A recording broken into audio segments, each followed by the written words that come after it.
Are you tired of your bar chords sounding like this?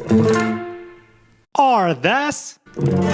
Or even like this? Hi, I'm Adam Shea. You may know me from Primetime Guitar or from my daytime Emmy award-winning instructional series, Barre Chords for Bad Mama Jamas.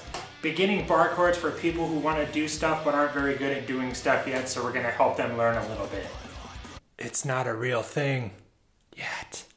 And right now I'm about to show you an excerpt from that 666 volume series. Hopefully this will teach you a thing and have you buy my product. Alright, so looking at bar chords, first we're going to go over the shape that we're going to look at. This one is going to start with your index finger across all the strings on the 8th fret. This is pretty much the idea behind the bar chord. So first we'll start off with the shapes like I said. Alright, so 8th fret all the way across. And then this one is going to be a C minor chord, so this is going to involve our 3rd and 4th fingers as well. Those are going to be on the 10th fret of the 5th and 4th strings. So what we have sounds like this. And a quick little variation of it, to make it a C major chord, we put our middle finger on the 9th fret of the G string. And now we got a major.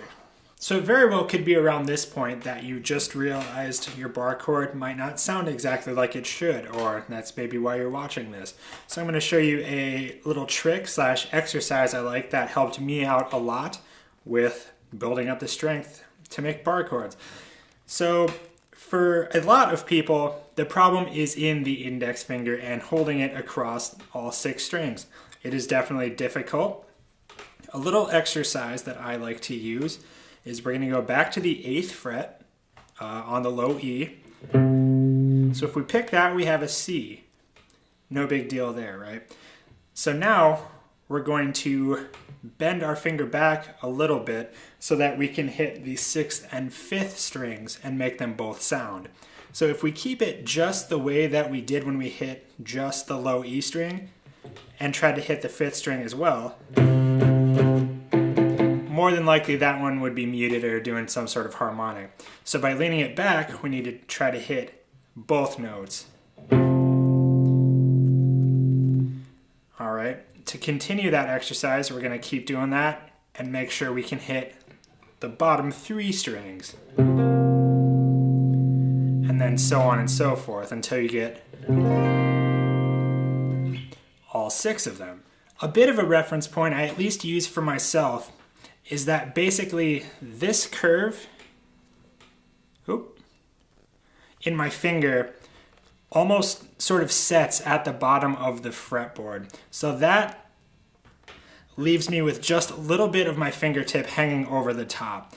That is about the sweet spot. I know it works for me. Give it a shot. I think that's generally kind of where you should be with most people. Obviously, everyone has different size hands and everything like that. But a rule of thumb that I use and try to give my students is right about there, right where that curve is. I actually do have it curving over the fretboard with that. So that should hopefully give us a nice or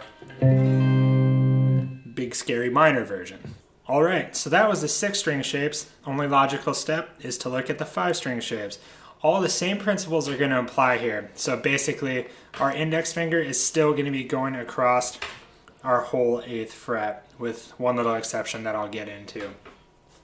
So with our 8th string barred, we're going to take our 3rd and 4th fingers and we're going to put that on the 10th fret of the 4th and the 3rd strings, followed by our middle finger on the 9th fret of the B string.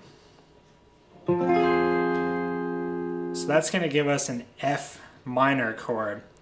Now, if you have your finger barred across all 6 strings, you can either hit just the 5, or if you throw in the low E as well, you get. So that'll give you a little bit different sound. Now, what I do more often than have all 6 of them still barred is I actually scoot my index finger down a little bit and I sort of mute the low E. So that helps you retain this sound if you don't want that, but both are at your disposal.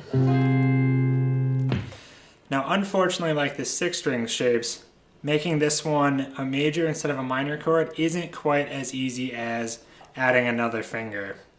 Although you are adding another finger, you have to reposition yourself. So we're still going to take that same idea, bar across the 8th fret, and for this one we're going to have to put our 2nd, 3rd, and 4th fingers on the 10th fret. And let's see, add the 4th, 3rd, and 2nd strings. So by doing this with the bar as well, it should have the high E string at the 8th fret should be open. So the chord's going to sound like this. And then if you want, that low E string is there as well.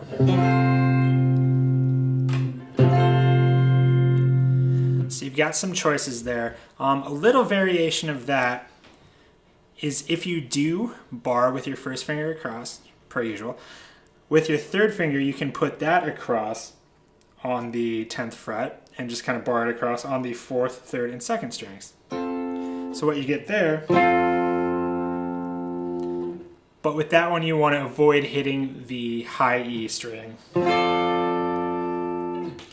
unless that's what you're going for. But generally for your thirds, or triad sort of shapes, you're going to want to do that to get the sound you were looking for. So hopefully that makes sense and has gotten you started, or at least a better understanding of bar chords, and you should be on your merry way to being able to rock in all keys with the same shapes and doing whatever you want with it. All right, thanks for watching. I'm Adam.